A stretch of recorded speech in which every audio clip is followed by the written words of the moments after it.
আকাশবাণী কলকাতা গ্রামীণ সংবাদ পড়ছি নমামি বসু রুদ্র। রাজ্য সরকার ইএসআইভুক্ত শ্রমিক ও তাদের পরিবারের সদস্যদের জন্য প্রাথমিক চিকিৎসা পরিষেবা আরও সম্প্রসারিত করতে জেলা শহরগুলিতে বেসরকারি ক্লিনিক ও স্বাস্থ্য সংস্থাকে যুক্ত করে সার্ভিস ডিসপেন্সারি চালুর পরিকল্পনা নিয়েছে। শ্রম দপ্তর সূত্রে জানা গেছে, রাজ্যের ১৩টি জেলা সদর দপ্তরে এই সার্ভিস ডিসপেন্সারি চালুর প্রস্তাব দেওয়া হয়েছে। এগুলি হল আলিপুরদুয়ার, বাঁকুড়া, বীরভূম, কোচবিহার, মালদা, মুর্শিদাবাদ, পুরুলিয়া, ঝাড়গ্রাম, কালিম্পং, পূর্ব ও পশ্চিম মেদিনীপুর এবং দিনাজপুর। প্রতিটি ডিসপেন্সারি জেলা সদরেই চলবে এবং শুধুমাত্র ইএসআইভুক্তদের জন্যই সেখানে পরিষেবা পাওয়া যাবে। এই ডিসপেন্সারিগুলিতে আউটডোর চিকিৎসা, রাজ্যে সরবরাহ করা ওষুধ বিতরণ এবং ইএসআই পরিষেবা পাওয়ার জন্য প্রয়োজনীয় মেডিকেল সার্টিফিকেট দেওয়ারও ব্যবস্থা থাকবে। মকর সংক্রান্তি উপলক্ষে গঙ্গাসাগরে চলছে পূর্ণ স্নানের পালা। আজ দুপুর ৩টে পর্যন্ত সাগর মেলায় ৮৫ লক্ষ পুণ্যার্থী এসেছেন। বর্তমানে গঙ্গাসাগর এক মানব সাগরের রূপ নিয়েছে। ভিড় সামাল ও নিরাপত্তা নিশ্চিত করতে জল, স্থল ও আকাশপথে নজরদারি বাড়ানো হয়েছে। সুন্দরবনের পুলিশ সুপার কোটেশ্বর রাও বাহিনী নিয়ে মেলা এলাকায় টহল দিচ্ছেন। একটি প্রতিবেদন। ভোরের আলো ফোটার আগেই সাগর সঙ্গমমুখী পুণ্যার্থীদের যে স্রোত নেমেছিল তা বেলা বাড়ার সঙ্গে সঙ্গে আরো তীব্র আকার নিয়েছে। পরিস্থিতি সামাল দিতে মেলার মাইক থেকে বারবার ঘোষণা করা হচ্ছে পুণ্যার্থীরা যেন সমুদ্র তট থেকে কপিলমুনির আশ্রমের দিকে না আসেন। মকর সংক্রান্তির ভোর থেকেই দেশের বিভিন্ন প্রান্ত থেকে আগত পুণ্যার্থীরা সাগরে ডুব দিতে শুরু করেছেন। বর্তমানে গঙ্গাসাগর এক মানব সাগরের রূপ নিয়েছে। ভিড় সামাল ও নিরাপত্তা নিশ্চিত করতে জল, স্থল ও আকাশপথে নজরদারি বাড়ানো হয়েছে। সুন্দরবনের পুলিশ সুপার কোটেশ্বর রাও নিজে বাহিনী নিয়ে মেলা এলাকায় টহল দিচ্ছেন। একই সঙ্গে বিপুল জনসমাগমের মাঝে একাধিক পুণ্যার্থী নিখোঁজ হয়ে যায় মেলার ঘোষণা কেন্দ্রে অবিরত নিখোঁজের ঘোষণা চলছে। প্রশাসন সাধারণ মানুষকে শান্ত ও শৃঙ্খলা বজায় রাখার আবেদন জানিয়েছেন। সাগর মেলা থেকে গৌতম মণ্ডল ও সুমন দে, আকাশবাণী সংবাদ।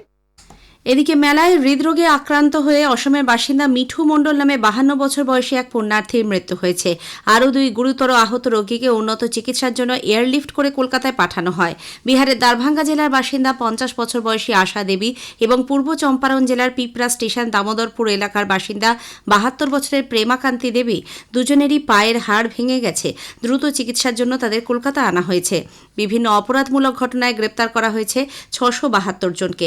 ৪,৮৮৩ জন তাদের পরিবার পরিজন থেকে বিচ্ছিন্ন হলেও ৪,৮৬০ জনকেই খুঁজে পাওয়া গেছে। অন্যদিকে আজ দুপুর থেকে পুণ্যার্থীদের কচুবেড়িয়ায় ফেরার বাসের সংখ্যা কম থাকায় দুর্ভোগে পড়েছেন অনেকেই। স্নান ও পুজোর পর মেলার মাঠেই থাকার জন্য মাইকে ঘোষণা করা হচ্ছে। গঙ্গাসাগরে সাগর মেলায় হারিয়ে যাওয়া লোকজনকে খুঁজে দিতে বড় ভূমিকা পালন করছে হ্যাম রেডিও। ভাষাগত সমস্যা কাটাতে তারা ব্যবহার করছেন সুনির্দিষ্ট mobile app. Indian wave of amateur radio অপারেটরের সদস্য সঞ্জয় সিং আকাশবাণীকে কথা জানান। মকর সংক্রান্তি উপলক্ষে বীরভূমের জয়দেবেও শুরু হয়েছে কেন্দুলি মেলা। অজয় নদের তীরে প্রতিবারের মতো এবারও মেলা বসেছে বাউল গানের আসর। সংস্কৃত পণ্ডিত গীত গোবিন্দের রচয়িতা জয়দেবের স্মৃতিতর্পণের উদ্দেশ্যে উদযাপিত হয় এই মেলা। রাঢ় বাংলার বাঁকুড়া, পুরুলিয়া, বীরভূম সহ বিভিন্ন স্থানে টুসু বিসর্জন হয়েছে। গতরাতে ১ মাসব্যাপী পুজোর শেষে টুসু জাগরণ অনুষ্ঠিত হয়। পৌষ সংক্রান্তিতে ঘুড়ি উৎসবে মেতে উঠেছেন বর্ধমানের বাসিন্দারা।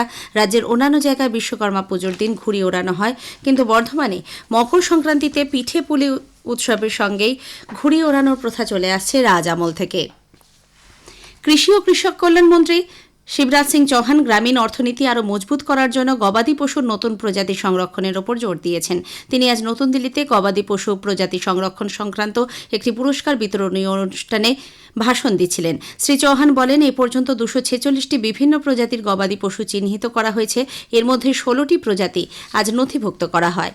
নদিয়ার মোহনপুরের বিধানচন্দ্র কৃষি বিশ্ববিদ্যালয়ে বিজ্ঞানীদের গবেষণার ফলস্বরূপ উদ্ভাবিত হয়েছে এক নতুন উচ্চ ফলনশীল জলদি ধানের জাত মঙ্গলা বিধান ২৪। এই নতুন ধানের জাতটি কম সময়ে পরিপক্ব হয়, অধিক ফলনশীল। এর ফলে কৃষকরা বিশেষভাবে লাভজনক হবেন বলে বিশেষজ্ঞদের মত।